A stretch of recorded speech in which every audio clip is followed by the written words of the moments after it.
Sahanavavatu Sahanau bhunaktu Sahaviryam karavavahai Tejasvinavadhitamastu Ma vidvishavahai.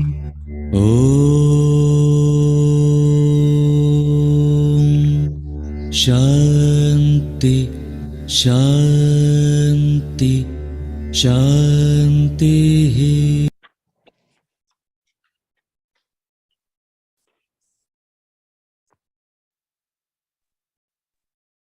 We cannot hear you, Rajesh. Thank you, Anu. I was on mute. No problem.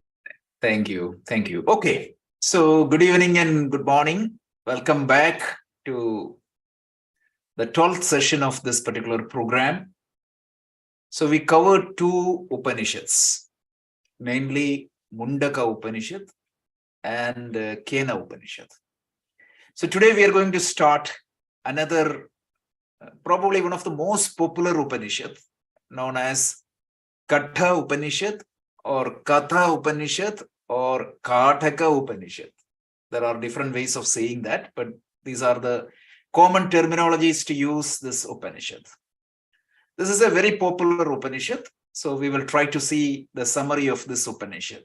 We may take at least 6 sessions to cover this. Kena Upanishad, we could do that in 2 sessions because it's only 35 mantras. This Upanishad has almost 119 mantras and a lot of meaning. This is one of the most profound Upanishad. So without any further delay, let's get started and we'll have some Q&A at the end. So as always, we will start with an overview. So Katha Upanishad. So it's part of Krishna Yajurveda because as we discussed earlier, every Upanishad is part of a Veda. So the first Upanishad we saw was Mundaka Upanishad, that was part of the Atharva Veda, Atharvana Veda. And then the second Upanishad we saw was Kena Upanishad, that was part of Sama Veda. And today what we are seeing is Katha Upanishad, and Katha Upanishad is part of Yajurveda. And this Yajurveda has 2 different classifications. One is called Krishna Yajurveda. The other one is called Shukla Yajurveda. Literally means black and white. Krishna means black and Shukla means white. So we'll talk about why Shukla and Krishna, etc. in maybe when we start with the Shukla Yajurveda. So this is part of Krishna Yajurveda or Yajurveda. And this is again a dialogue. All the Upanishads are a dialogue. And this dialogue is between Yamadharmaraja and a boy called Nachiketa. Right? So very interesting because usually it will be between a student and a teacher. Here also it is a student and teacher, but usually it is between 2 mortals or rishis and a shishya. Here the teacher is Yamadharmaraja, the Lord of Death. And this Upanishad has 2 chapters, and the chapter is known as Adhyaya. And each of these chapters has 2 sections, meaning 3 sections or subsections. It is known as Vallis. So 2 chapters, 6 sections, and 119 mantras. It's a pretty long Upanishad. 119 mantras are there. Clearly, this is one of the oldest Upanishad. We don't know the timing of this Upanishad, but definitely it is more than 2500 years ago. Definitely it is before BC 500. That's for sure.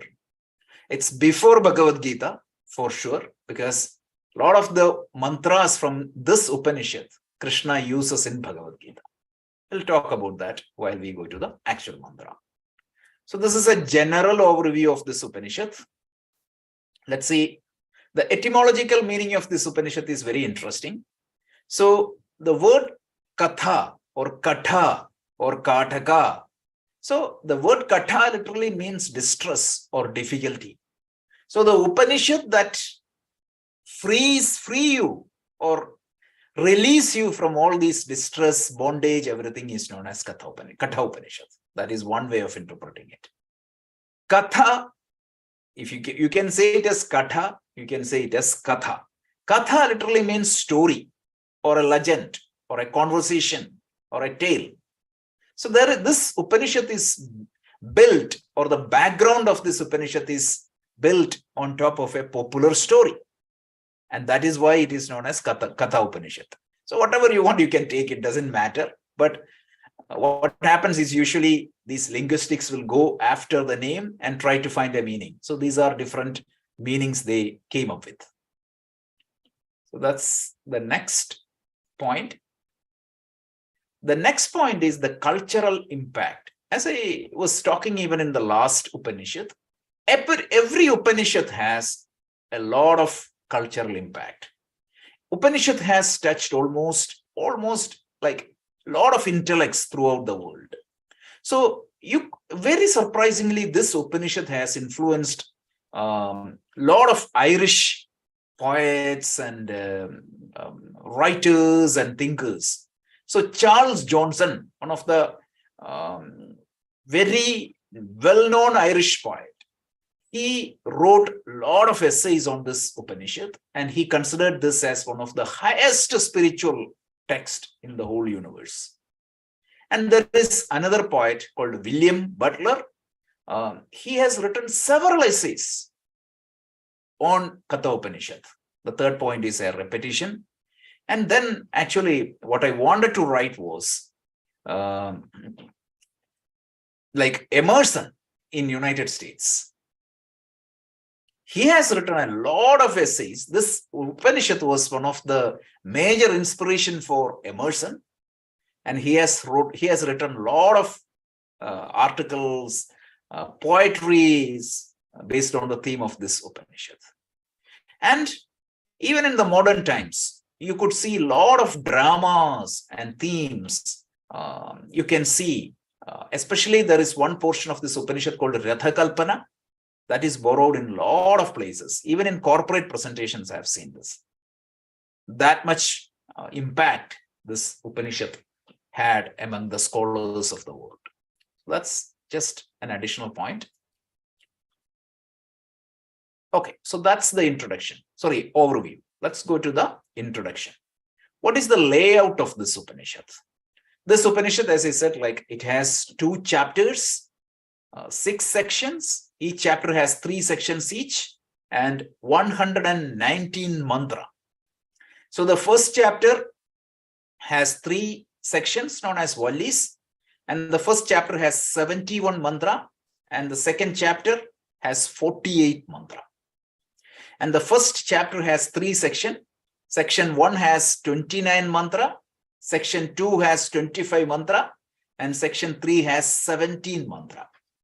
In chapter 2, section 1 has around 15 mantra, section 2 has around another 15 mantra, section 3 has 18 mantra.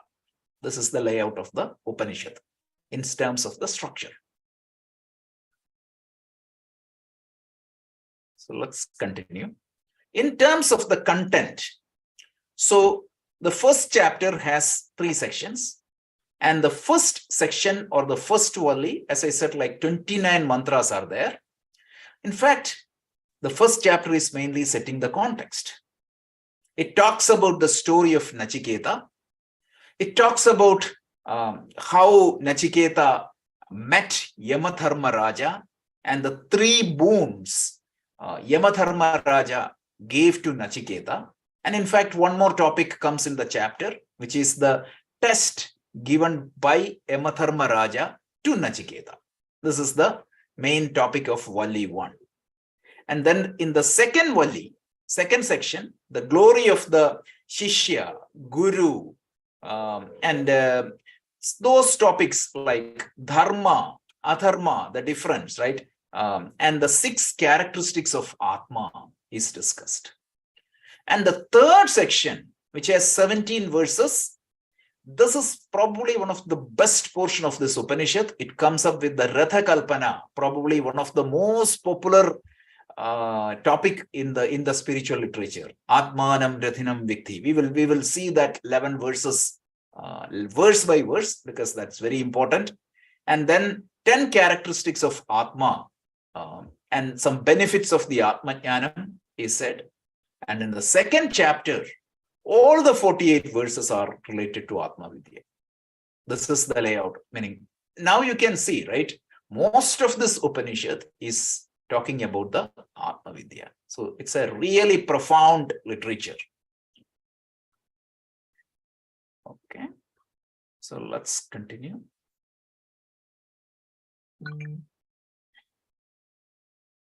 So the Shanti mantra of this Upanishad, I don't have to tell. This is the most Shanti mantra everybody uses in almost all the places.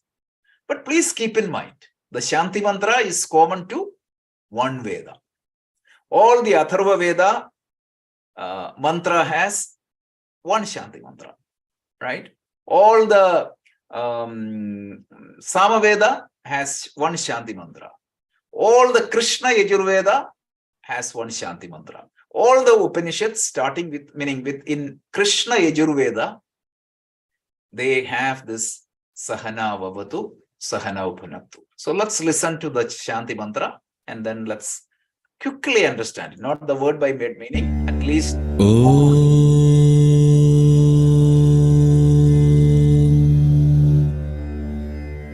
Sahana Vavatu Sahanau Bhunaktu Sahaviryam Karavavahai Tejasvinavadhitamastu Ma Vidvishavahai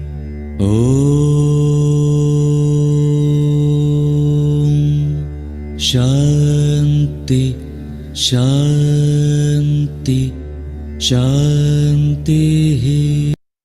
The meaning of this prayer is wonderful, because you might be noticing, like even before the Bhagavad Gita class, every class, this is the Shanti mantra we use. This is one of the most popular Shanti mantra. The meaning of the Shanti mantra is very simple. It is a prayer. Every Shanti mantra is a prayer. It talks about, may the Ishvara protect us, meaning the teacher and the student, right? May we enjoy the sessions together so that the knowledge transfer is really smooth. So Jnana Prapti. And then we maybe both strive together. Prayatna. You wanted to put effort, otherwise the knowledge, both the teacher and the student put the effort together. So may our studies be bright and brilliant, and may we understand, have better understanding between us, Jnana Nishta and Jnana Prapti again. So, and finally, there should not be any enmity. Let there be peace outside and within us. That is the beautiful mantra. Basically, it talks about four things. Jnana Prapti, I'm seeking knowledge. Jnana Nishta, I wanted to abide in that knowledge. Prayatna, let me put effort to gain that jnana. And finally, Shraddha, let me have faith. These are the 4 points highlighted in this Shanti mantra. So that is the Shanti mantra, and that covers the introduction. So let's cover the first Valli. This is going to be the actual Upanishad teaching. So the first chapter or the first Valli has 29 mantras. Remember, earlier I was talking about what is the division of the Upanishad. Upanishad has 2 chapters and each chapter has 3 Vallis, and we briefly saw what exactly covered in each of the chapter. And right now we are going one level down and we are going to see the layout of the chapter 1, Valli 1. So the 29 verses, the first verses 1 to 9 talks about the story of Nachiketa. We are going to see that. And verse 10 and 11, it is talking about the first boon given by Yamadharma Raja to Nachiketa. We are going to see what exactly it is, so we don't have to worry about that now. The verse 12 to 19, the Upanishad is going to talk about the second boon. And 20 to 29, it is the third boon and also the test given by Yamadharma Raja to Nachiketa. That's what we are going to see today. So today's topic is not very difficult. It is very simple, and let's jump in. So the first thing is the story. So I cut and pasted the Upanishad, Amar Chitragata. There was a beautiful Amar Chitragata called Upanishads, Tales of the Upanishad, and you will see this Nachiketa story in that. So let me give you the story. There was a sage, and this sage's name was Vajashravas. Vajashravas. This sage had a son called Nachiketa. Nachiketa was 9 or 8-year-old boy when this story was happening. So the father was Vajashravas and the son was Nachiketa. And this father decided to do one yaga or a ritual or a yajna. And this ritual's name was known as Vishwajit. Why? He wanted to go to heaven. He wanted to get some material benefit. So this material benefit, the yaga he was doing or the ritual he was doing, it was for a material benefit. Why? Because he wanted to have a better lifestyle in after death. So that is why people used to do a lot of ritual. So before we go further, there is a little bit of discussion on the concept of yajna in the olden Vedic period, because right now we are far removed from this concept of yajna. To understand this yajna is a symbolic representation of the karma we do. That is what it is, right? Yajna is a symbolic representation of the karma we do. In the modern world, suppose we wanted to gain wealth, or suppose you wanted to gain some wealth or a better experience, what you have to do? You have to work hard. You have, for example, if you want to make more money, you may have to take a particular body of work, maybe investing in the stock or maybe doing a business. But when you employ a karma, you have to follow the rules of the karma. Let's say that if you ask somebody to trade money for you, a broker, and if you don't pay the fee, that will not work. So please understand that in the modern world also this is there. But this is to gain a kamya karma. These karmas are known as kamya karma. You desire something and you put effort to get that result. And you employ certain people, you follow the rule and you execute, but you execute this karma hoping and wanting a particular result. This is known as kamya karma. So in the modern world, we don't do a yajna or a yaga, but we do different kinds of rituals or processes. For the ancient world view, right? They didn't have a lot of control over the nature. So the means available for them was pray to God. And this yajna was a means to praying to God, right?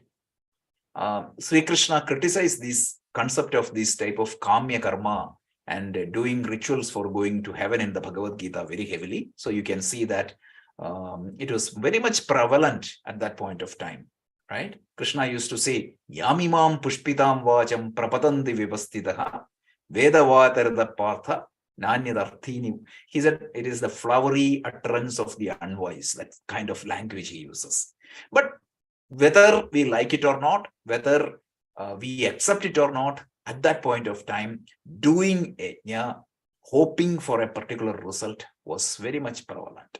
So this Vajashravas wanted to do this yajna because he believed that if he does this Vishwajit yajna, yaga, he will go to heaven. But when you do a yaga, you have to give dakshina to the priest and also to the poor people coming there, etc. And he didn't have a lot of money. What he had was, at that point of time, cattle was considered as a wealth, right? At that time, the cattle was one of the means of used as the money at that point of time. So this cattle he had, or the cows he had, they were very old cow, and they were not really good cows, like almost old cow, which would not give any milk or anything like that.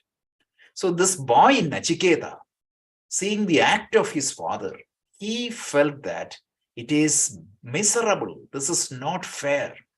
When you do a karma, you have to follow the rules properly.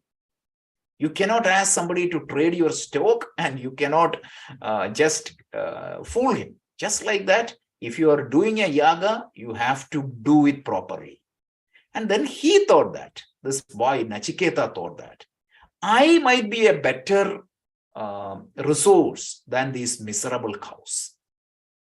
So feeling from that guilt, he went to his father and asked him, "Oh father, you are giving away all your wealth, and whom you are going to give me?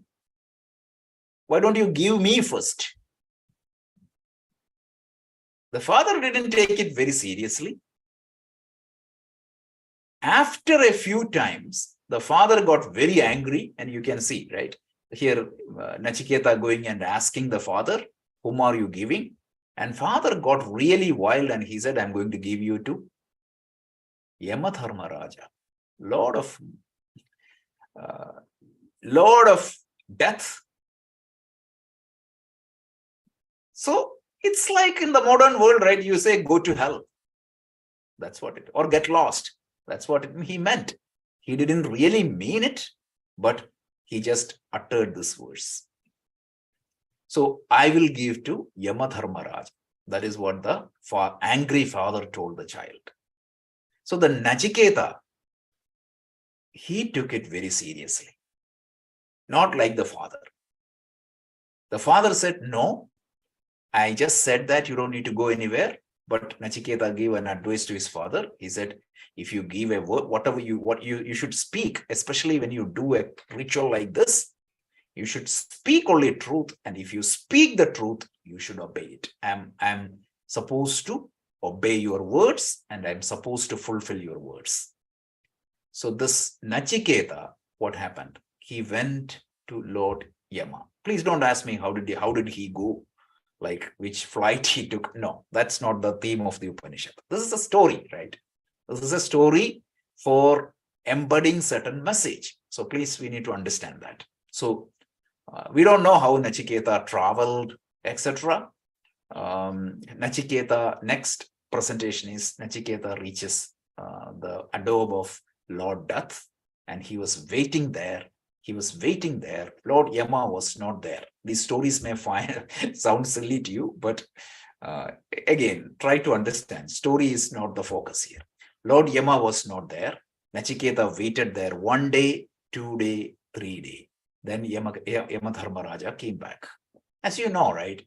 Yamadharmaraja probably is the most busiest person in the whole world, because he has to get hold of all the people, might be. So when Yama came back, he saw a boy standing there, waiting for 3 days. He felt really bad. Even though he was Yama, he felt really bad. He apologized to the boy. And you can see that Lord Yama receives the guest. If anybody comes to your house, what is the Vedic instruction? Aditi Devo Bhava. Aditi Devo Bhava. So Yamadharmaraja receives this guest, do the Padaka Puja, and he said, "I'm really sorry that you have to wait here for 3 days. and I'm really sorry that nobody attended you. So as a compensation, or as an act of trying to get out of that bad act, I'm going to give you 3 boons. So please take 3 boons. This is the first part of the story. So once again, a rishi called Vajashravas, his son was Nachiketa. Nachiketa was an 8-year-old child, and this father wanted to do a kamya karma. Please understand the difference between kamya karma, because the karmas can be divided into, right, nitya karma, naimitya karma, kamya karma, and prayaschitta karma. These are the 4 types of karma anybody does. Nitya karma means every day I have to do some actions. I need to eat, I need to take a bath, I need to brush my teeth. All those things are nitya karmas. And on meaning similar to the Laukika Nitya Karma, there are Vaidika Nitya Karma. Olden days, you had to chant Gayatri, you have to do your daily rituals, all those things were Nitya Karma. Naimitya Karma means when certain situation comes, you need to do certain things, right? So every year you need to pay the tax, or when somebody is sick, you need to go to the hospital. It's not everyday activity, but depending upon a condition, depending upon certain situations, you need to do some actions. That is Naimitya Karma. Kamya Karma means you want something, you wanted to get that promotion, so you work hard. That is Kamya Karma. Here, the karma was Kamya Karma because he wanted to go to heaven. One more type of karma known as Prayaschitta Karma. Prayaschitta Karma means you did some omissions or commission, which you understood your mistake, and then as a prayaschitta of that particular act, I do certain actions, and that is karma is known as prayaschitta karma. Here, this sage Vajashravas was doing a kamya karma, but the rules of the karma karma is you have to follow the rules of the karma, the protocol of the karma. Without that, then that's a problem. But he was not following that. Because he was giving out dakshina with meaning using old cows as a drill. He was doing the dakshina, and the son Nachiketa found that as not fair. So he asked whom you are going to give me, and he said Yamadharmaraja. And Nachiketa took that seriously. He went to heaven and waited there for 3 days. And Lord Yama came in. He said, "Okay, I'm sorry that I had to wait, meaning keep you waiting for 3 days. So I'm to compensate that. I'm going to give you 3 boons. Please take it." That's the first portion.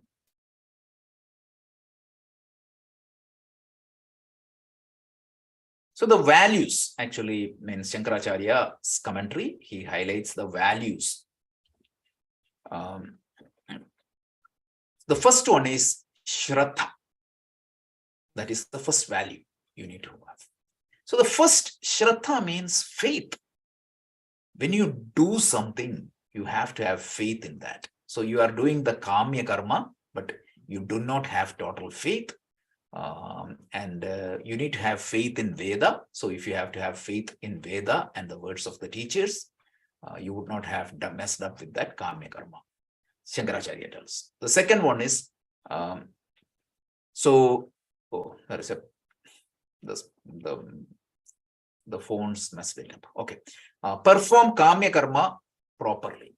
That is what the second one. When you perform Kamya Karma, do it properly. If you violate the rules, that is not good.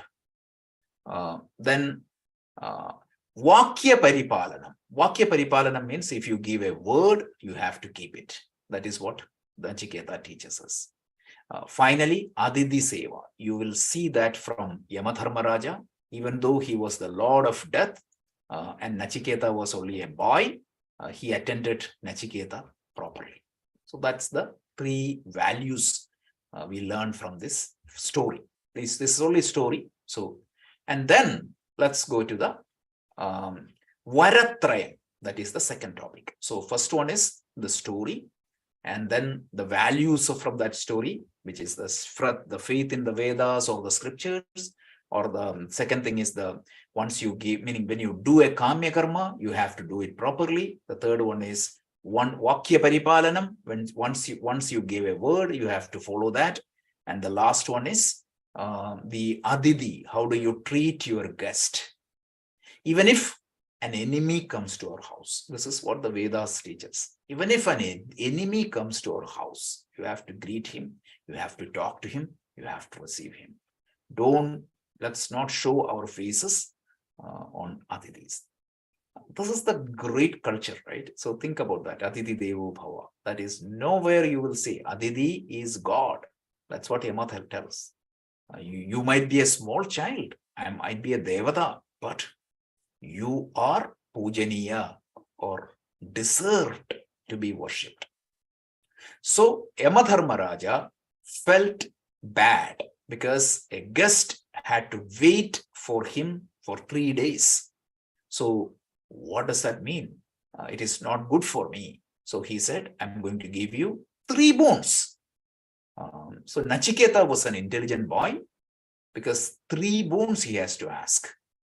Very interestingly, the first boon he asked was, my father should have peace of mind and he should accept me when I go back home. This is the first boon. Clever, right? So he could have said that my father should have peace of mind. When I go back, I should be accepted. Third one is I need to go back. And when I go back, I should be accepted. He just combined everything. My father, who has a peaceful mind, should accept me when I go back. So Nachiketa combined 3 things into 1 boon. So the first priority he did was for his family. He tried to make the welfare of the family. Yama said, good, okay, let that happen. So what does that mean? He don't need to stay in the house of death. He comes back to life and he will be well accepted in the family and the father will have peace of mind. So the family welfare he ensured. The next thing is that he said, meaning a lot of people talk about heaven. How can somebody go to heaven? Because his father himself was worried about that. Ritual for going to heaven. He has that boon for the society. So Yama gives a technique, but I don't have that technique for you. That was not the purpose of this thing. So Yama teaches Nachiketa a ritual by doing which a person can go to heaven. This ritual is known as Nachiketa ritual. Since Yama taught this ritual to Nachiketa, this ritual is known as Nachiketa ritual. And then, so the first boon he asked for the family. The second boon he asked for the society, because those who wanted to go to heaven can follow that ritual. And the third one is, he said, I heard that the Atma or myself, the true self, is immortal. Can you teach me the nature of the Atma? Who am I? What is the nature? This is what he really liked. The other thing, he just asked for the family and asked for the society, and then he asked something he really liked. Look at this. He asked for the family, he asked for the society, and finally he asked something for what he likes. The first boon was given by Yama easily. The second boon was given easily. Yama got literally surprised. Oh my God, how can a boy of 8 years ask about this self-knowledge and become a renunciate? He said, why, child? You are too young. Go and enjoy the world. And after that, when you really reach the Vanaprastha, you can learn this. But Nachiketa was very adamant. He said, I want to learn about Atma. So to Yama was still not convinced. He said, okay, let me test him before I give this knowledge, before I impart this knowledge to Nachiketa. So Lord Yama tests Nachiketa. He gives a test on dharma, artha, and kama. He gives, okay, I'll give you every boon. I'll make you very secure. I'll make you very dharmic. I'll make you fulfill all your wishes. You can have these Rampa, Tilotama. I'll give you a lot of money. I'll give you a lot of strength. And Nachiketa said, just keep all those things with you. They are impermanent. They won't add a lot of benefits to me. What I want is that permanent happiness, permanent contentment, and infinite contentment. So Nachiketa revealed clearly by saying no to the dharma, artha, kama. He clearly revealed that he has viveka, he has vairagyam, he has sadhana chatushtaya sambati, and mumukshutvam. Do you remember this? We studied in the Vedanta class, Introduction to Vedanta, right? So if you want to study Vedanta, right, there is something called adhikaratvam. Adhikaratvam. Qualification for learning about Atma, or the highest truth. This is known as, there are four things. Viveka. Viveka means your ability to see what is the truth and what is the untruth. Viveka. Ability to see what is permanent, what is impermanent. Right? That is what is Viveka. Vairagya means once you understood what is truth, what is permanent, your ability to get connected with the permanent and the ability to detach yourself from the impermanent. That is Vairagya. So in this particular example, Nachiketa knew that Atma is the truth, Atma is the permanent vastu, and not anything, money, fame, name, worldly joys, nothing. So he had the Viveka, he had this Vairagya. Vairagya meaning he had his connection was towards Atma, and he said no to all these worldly things. And then he had this sadhana chatushtaya sampatti. So you might have studied this, right? Shama, control of the body, control meaning Shama, control of the mind, Dhamma, control of the body, Shama, Dhamma, Uparati, Titiksha, Samadhana, Shraddha, all those points, all those qualities he demonstrated. Then Mumukshuttam. Mumukshuttam means an intent desire for moksha. All these qualities were revealed by Nachiketa. So, because dharma, artha, kama, they are impermanent, and it won't take him to the highest. So he wanted moksha. So now Lord Yama decided that I am going to teach this boy about Atma Tattva. Really speaking, the Upanishad starts from now. So we will see Valli 2 onwards from next week.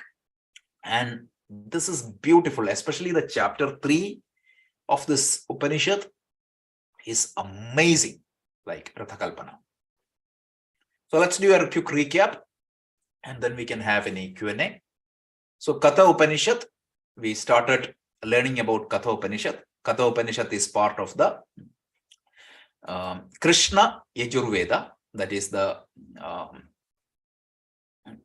Krishna Yajurveda is from where this Upanishad came from. And this Upanishad is a medium-sized Upanishad, around 119 verses. There are 2 chapters and 6 vallis, 119 mantras. The Upanishad got the name Katha because it's a story, or Katha, it is a difficult, that which takes you away from the difficulties. And this Upanishad talks about, it's a dialogue mainly. The teachings of this Upanishad is a dialogue between Yamadharma Raja, Lord of Death, and a boy, 8-year-old boy, Nachiketa. And the first Valli of the first chapter is mainly the story of Nachiketa. So Nachiketa was the son of a rishi, Vachashravas, and this rishi was performing a ritual. It was a Kamya Karma, and the purpose of this ritual was going to heaven.